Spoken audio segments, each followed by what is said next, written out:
હી મેડ અ positive change કે મારા ગુરુ પ્રમુખ સ્વામી મહારાજનો મને આદેશ છે, મારી ઉંમર 83 એ તો મારે જોવાની જ નથી, I will carry on the affairs.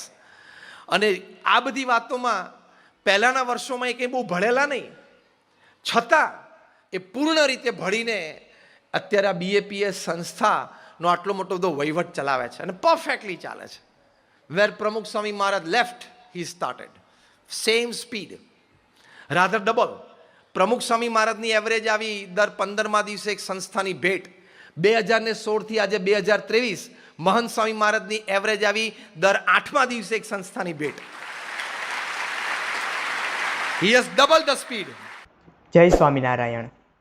એક લેખક એવું કહ્યું છે કે સાચો નેતા એ છે જે પોતાના જેવા બીજા નેતાઓને તૈયાર કરી શકે. ફોલોઅર્સ તો બધા બનાવી શકે, પણ પોતાના જેવા નેતા તૈયાર કરી શકવા એ એક જુદી વસ્તુ છે. આજના આ પ્રવચનની અંદર આપણે એવી જ કંઈક વાત કરવા માટે જઈ રહ્યા છીએ. BAPS સ્વામિનારાયણ સંસ્થા છેલ્લા 125 વર્ષની અંદર BAPS સ્વામિનારાયણ સંસ્થાનો જે વિકાસ છે, એમની જે પ્રગતિ છે, એમને બનાવેલા મંદિરો, એમને બનાવેલા સંતો, એમના હરિભક્તોનો સમર્પિત સમુદાય એ આજે દરેક માટે એક પ્રેરણારૂપ અને આદર્શ છે. પ્રમુખ સ્વામી મહારાજ 2016ની અંદર ધામમાં પધાર્યા. ત્યાર પછી ગાદી ઉપર વહીવટી વડા તરીકે અને આધ્યાત્મિક ગુરુ તરીકે મહંત સ્વામી મહારાજ આવ્યા.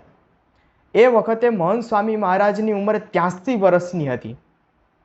83 વર્ષે કોઈ વ્યક્તિ આવડી મોટી વિશાળ સંસ્થાનું એ સુકાન સંભાળે એ તો એક મહત્ત્વની વાત છે જ, પણ એ કર્યા પછી પણ લોકોનો પ્રેમ સંપાદિત કરી શકે, લોકોનો વિશ્વાસ જીતી શકે, એ ખૂબ મોટી વાત છે. પ્રમુખ સ્વામી મહારાજે BAPS સંસ્થાનો જે રીતે વિકાસ કર્યો, આજે એ જ ગતિથી ને એના કરતાં વધારે સ્પીડથી મહંત સ્વામી મહારાજ આ સંસ્થાના કાર્યો કરી રહ્યા છે.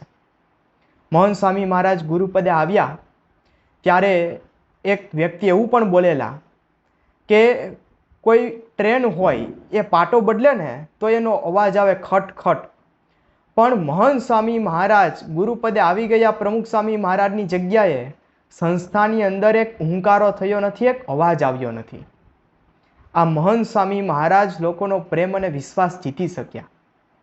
BAPS સંસ્થા એક આધ્યાત્મિક સંસ્થા છે અને તેઓ જે રીતે ગુરુપદે આવ્યા એમાં BAPS સંસ્થાની જે આધ્યાત્મિક રીત, એમના જે ઉપાસનાના સિદ્ધાંતો એ તો રહેલા જ છે, પણ લૌકિક રીતે પણ આપણે જોઈએ તો મહંત સ્વામી મહારાજ એ હરિભક્તોનો વિશ્વાસ જીતી શક્યા, સંતોને પ્રેમ આપી શક્યા. આપણે જોઈએ તો એક વખત મહંત સ્વામી મહારાજ એવું બોલેલા નેનપુરની અંદર કે હું ગુરુ હોય એવું મને લાગતું જ નથી, સૌનો દાસનો દાસ એવો હું કેશવ જીવનદાસ.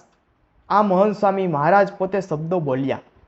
આ ખાલી બોલવા ખાતર બોલ્યા નથી, પણ એમના જીવનની અંદર આપણને આ દેખાય છે. જીવાતા જીવનની અંદર આ શબ્દો હોવા એ જ બતાવે છે કે આજે આટલો મોટો સમુદાય એ મહંત સ્વામી મહારાજની આજ્ઞાથી ને સમર્પિત ભાવે, ભક્તિ ભાવે આ BAPS સ્વામિનારાયણ સંપ્રદાય સાથે જોડાયેલો છે. મહંત સ્વામી મહારાજ સવારે પોતાની નિત્ય પૂજા કરવા માટે જાહેર સભાની અંદર આવે. નિત્ય પૂજા પૂરી થાય પછી મહંત સ્વામી મહારાજ બધાને હાથ જોડીને અને એક એક હરિભક્તના તેઓ દર્શન કરે છે, પ્રેમથી ને દર્શન કરે. સારંગપુરની અંદર મહંત સ્વામી મહારાજ હતા, હરિભક્તોને મુલાકાત આપતા હતા અને બધાની માથે હાથ મૂકતા હતા.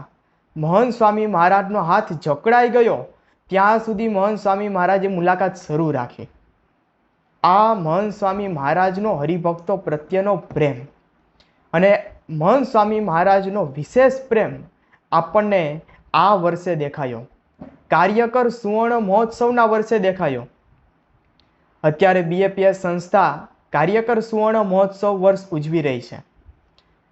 જ્યારે નવેમ્બર 2023ની અંદર મહંત સ્વામી મહારાજને બોચાસણની અંદર BAPS સંસ્થાના આ સત્સંગ પ્રવૃત્તિના મુખ્ય સંતોએ મળ્યા. એ વખતે વાત કરી કે 1972ની અંદર કાર્યકર પ્રવૃત્તિની શરૂઆત થઈ હતી અને 2022ની અંદર તેમને 50 વર્ષ પૂર્ણ થતાં આપણે સુવર્ણ મહોત્સવ ઉજવવો એવું આયોજન હતું, પણ કોરોનાને લીધે શતાબ્દી મહોત્સવ 2022માં ઉજવાયો તો આપણે કાર્યકર સુવર્ણ મહોત્સવ ઉજવી શક્યા નથી. તો એના પ્રત્યેક વર્ષે 2024ના વર્ષની અંદર કાર્યકર સુવર્ણ મહોત્સવ વર્ષ ઉજવવો કે નહીં, આ અંગે જ્યારે મહંત સ્વામી મહારાજ સમક્ષ વાત થઈ એ વખતે મહંત સ્વામી મહારાજે વાત કરી કે કાર્યકર સુવર્ણ મહોત્સવ ઉજવવો જ, ધામધૂમપૂર્વક ઉજવવો. આપણને આ બધા મંદિરો અને સંતો દેખાય છે, પણ કાર્યકરોની સેવા આપણને દેખાતી નથી. આ કાર્યકર સુવર્ણ મહોત્સવ વર્ષ નિમિત્તે આપણને આ કાર્યકરોની સેવાના દર્શન થશે, લોકોને જાણ થશે કે આ સંસ્થાની અંદર કાર્યકરોનું શું સમર્પણ છે, તેમની શું સેવા છે. સારંગપુરની અંદર 2023માં મહંત સ્વામી મહારાજ હતા એ વખતે કાર્યકર દિનની ઉજવણી થઈ રહી હતી. એમાં મહંત સ્વામી મહારાજને પ્રશ્ન પૂછવામાં આવ્યો કે સ્વામી, યોગી બાપા એવું કહેતા કે યુવકો મારું હૃદય છે, તો આ જે બધા કાર્યકરો છે એ કાર્યકરો આપનું કયું અંગ છે? એ વખતે મહંત સ્વામી મહારાજે વાત કરી કે આ બધા કાર્યકરો છે એ મારા હાથ પગ સમાન છે. હાથ પગ જેવું કાર્ય આ બધા કાર્યકરો છે એ કરે છે. આવી જ ભાવના પ્રમુખ સ્વામી મહારાજના હૃદયની અંદર પણ છલકાતી આપણને જોવા મળતી હતી. તારીખ 22/8/2001ના દિવસે પ્રમુખ સ્વામી મહારાજ ભરૂચ મંદિરના કળશ અને ધજાદંડનું પૂજન કરી રહ્યા હતા અને આ ઉત્સવના આશીર્વાદ આપતા સમયે પ્રમુખ સ્વામી મહારાજ એવું બોલેલા કે જેમાં મંદિરો એ શાશ્વત છે, એનાથી ને ઉપાસના પ્રવર્તનનું કાર્ય થયું છે, એમ આ બધા કાર્યકરો છે ચૈતન્ય મંદિરો છે. આવી રીતે કાર્યકરોનો મહિમા પણ પ્રમુખ સ્વામી મહારાજે ખૂબ સમજતા. અને આજે મહંત સ્વામી મહારાજનો આપણે ઉત્સાહ જોઈએ કાર્યકર સુવર્ણ મહોત્સવ ઉજવવાનો, તો આપણને છે એ પ્રત્યક્ષ દેખાય છે કે કાર્યકરો ઉપર મહંત સ્વામી મહારાજનો રાજીપો અઢળક ઢળી ગયો છે. જ્યારે સુરતની અંદર કાર્યકર સુવર્ણ મહોત્સવની ઉદ્ઘોષ સભા થઈ એ વખતે મહંત સ્વામી મહારાજ એ અક્ષત ફોલીને, ડાંગર ફોલીને એવું કહેલું કે બધા જ કાર્યકરોને છે આવા અણીશુદ્ધ ચોખા જેવા કરવા છે. જ્યારે અબુધાબીની અંદર BFPS હિન્દુ મંદિરની પ્રતિષ્ઠાનો દિવસ હતો અને એ દિવસ તો સમગ્ર ભારતવાસીઓ માટે, હિન્દુ ધર્મના લોકો માટે એક ઐતિહાસિક અને ગૌરવની ક્ષણ હતી. અને આ જે ઉત્સવ ઉજવવાનો હતો તેના પ્રમુખ તરીકે, અધ્યક્ષ તરીકે મહંત સ્વામી મહારાજ હતા. પણ પ્રતિષ્ઠાની આરતી ઉતારતા ઉતારતા મહંત સ્વામી મહારાજ કાર્યકરોને યાદ કરતા હતા. પ્રતિષ્ઠાના દિવસે ભારત દેશના યશસ્વી વડાપ્રધાન નરેન્દ્રભાઈ મોદી આવવાના હતા. UAEના બધા રાષ્ટ્રના રાજવીના લોકો આવવાના હતા. પણ મહંત સ્વામી મહારાજે આ બધા મહેમાનો આવે એમની ચિંતા, આટલો મોટો ઉત્સવ અને સમગ્ર વિશ્વ જેની નોંધ લઈ રહ્યું હતું, એ ઉત્સવ દરમિયાન પણ મહંત સ્વામી મહારાજ કાર્યકરો પ્રત્યે એક પત્ર લખે છે.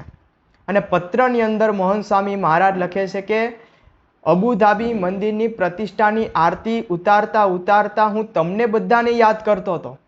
તમારા બધાની સેવા છે એ ભૂલાતી જ નથી. મહંત સ્વામી મહારાજ આગળ લખે છે કે તમારા બધાનું મન અબુધાબી મંદિરની અંદર હશે, પણ મારું મન તો તમારા બધા કાર્યકરોની અંદર છે. આ કાર્યકરોનો મહિમા એ મહંત સ્વામી મહારાજ એ સમજે છે. સુરતની અંદર જ્યારે કાર્યકર સુવર્ણ મહોત્સવની ઉદ્ઘોષ સભા થઈ ત્યારથીને કાર્યકર સુવર્ણ મહોત્સવની જય શરૂ થઈ. તો મહંત સ્વામી મહારાજ કાર્યકર સુવર્ણ મહોત્સવની જય 2 વખત બોલાવે. મહંત સ્વામી મહારાજને પૂછવામાં આવ્યું કે સ્વામી, કે તમે 2 વખત જય શું કામે બોલાવો છો? તમે ભૂલી જાઓ છો એટલા માટે? મહંત સ્વામી મહારાજે કહ્યું કે આ કાર્યકરોનો મહિમા, એમનું સમર્પણ એ જોઈને 2 વખત જય બોલાવું છું. હવે આ એક ખાલી વિચાર કરીએ કે મહંત સ્વામી મહારાજ આ કાર્યકરો માટે 2 વખત જય બોલાવે છે. એ કેવો પ્રસંગ છે, એ કેવી ઘટના છે.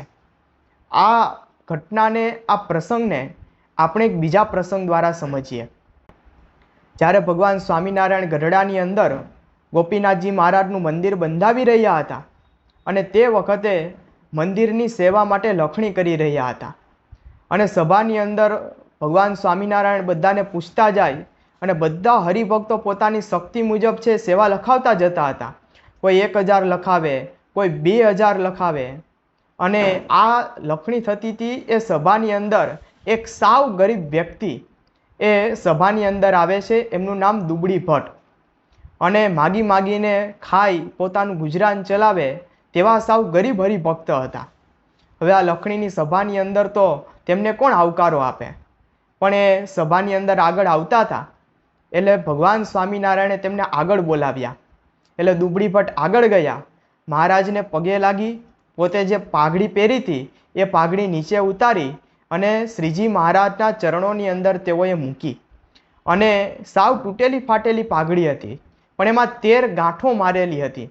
એક એક ગાંઠ છે આ દુબળી ભટ્ટ પોતે છોડતા ગયા અને એમાંથી ને એક એક દોકડો, એ વખતનું ચલણ હશે, તે નીકળ્યું.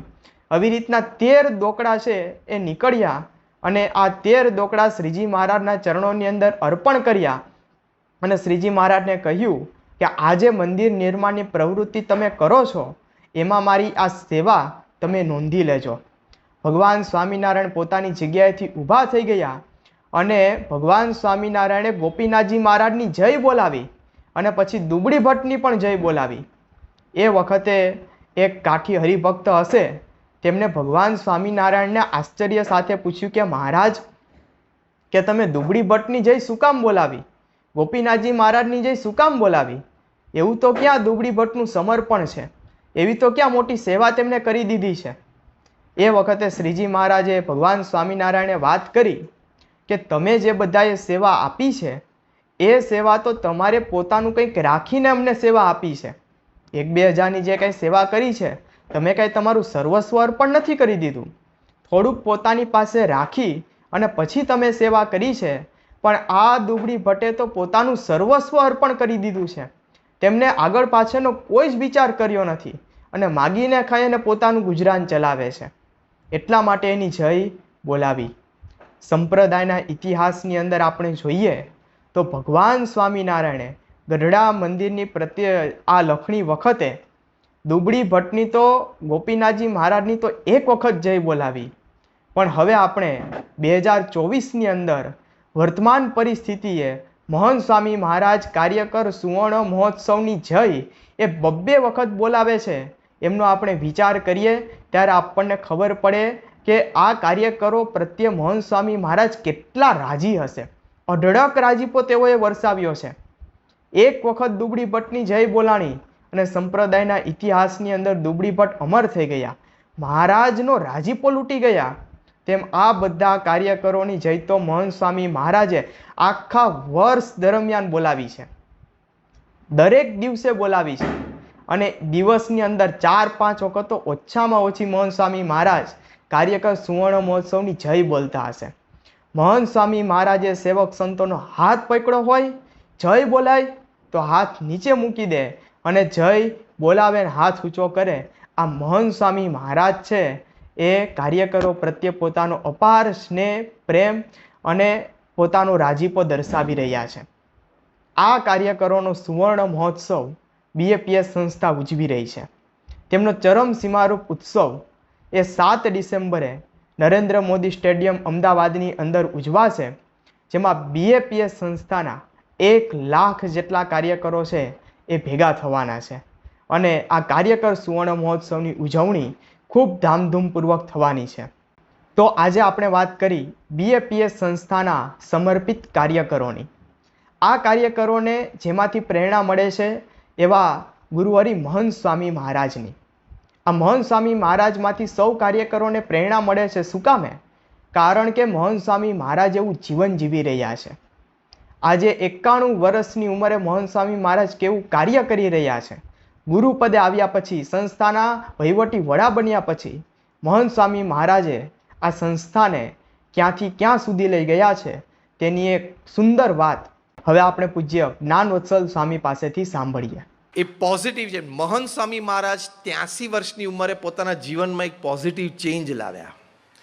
પ્રમુખ સ્વામી મહારાજ એમને BAPS સંસ્થાના વડા બનાવ્યા ત્યારે એમની ઉંમર 2016ની સાલમાં 83 વર્ષની હતી.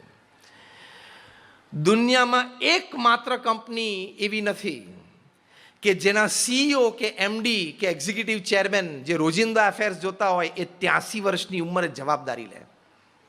કોઈ 83 વર્ષની વ્યક્તિ ઘરના 5 સભ્યોની પણ જવાબદારી ના લઈ શકે. તમારા ઘરની આજુબાજુ કોઈ 80-90 વર્ષની વ્યક્તિ હોય તો આખો દિવસ શું કરે તમે જોજો. શિયાળો શરૂ થશે એટલે 2 જણા ખુરશી ઉપર એને ઉચકીને બહાર તડકે બેસાડશે અને ત્યાં તડકો બહુ લાગશે એટલે 2 વાર લાકડી પછાડશે એટલે 2 જણા ઉચકીને પાછા અંદર લઈ જશે. 83 વર્ષે મહંત સ્વામી મહારાજે હસતા મુખે BAPS સંસ્થાની જવાબદારી સ્વીકારી અને BAPS સંસ્થામાં ખાલી આધ્યાત્મિક ગુરુ નહીં, વહીવટી વડા. એટલે કેટલા બધા એડમિનિસ્ટ્રેટિવ ડિસિઝન્સ એમને લેવાના હોય, મિટિંગોમાં એન્ગ્રોસ થવાનું હોય, વડીલ સંતો પાસેથી બધી વાત ચર્ચા સાંભળવાની હોય, એક નિર્ણય આપવાનો હોય. He has to engage himself. Mental energy એટલી બધી વપરાય. He has to keep an emotional equilibrium to balance the decisions. આ લેવલનો આપણને કોઈને અનુભવ જ નથી, અમને તમને. પણ 83 વર્ષે BAPS એક સંસ્થા છે, પણ તમે MNC લોકો મલ્ટીનેશનલ કોર્પોરેશનની કોઈ વ્યક્તિ 83 વર્ષે CEO તરીકે જવાબદારી સ્વીકારે કે હું આ રોજિંદા અફેર્સમાં 8-10 કલાક આપીશ. હી મેડ અ પોઝિટિવ ચેન્જ કે મારા ગુરુ પ્રમુખ સ્વામી મહારાજનો મને આદેશ છે, મારી ઉંમર 83 એ તો મારે જોવાની જ નથી, I will carry on the affairs. અને આ બધી વાતોમાં પહેલાંના વર્ષોમાં એ કંઈ બહુ ભણેલા નહીં, છતાં એ પૂર્ણ રીતે ભણીને અત્યારે આ BAPS સંસ્થાનો આટલો મોટો બધો વહીવટ ચલાવે છે અને પરફેક્ટલી ચાલે છે. Where Pramukh Swami Maharaj left he started, same speed, rather double. Pramukh Swami મહારાજની એવરેજ આવી દર 15મા દિવસે એક સંસ્થાની ભેટ. 2016થી આજે 2023 મહંત સ્વામી મહારાજની એવરેજ આવી દર 8મા દિવસે એક સંસ્થાની ભેટ. He has double the speed.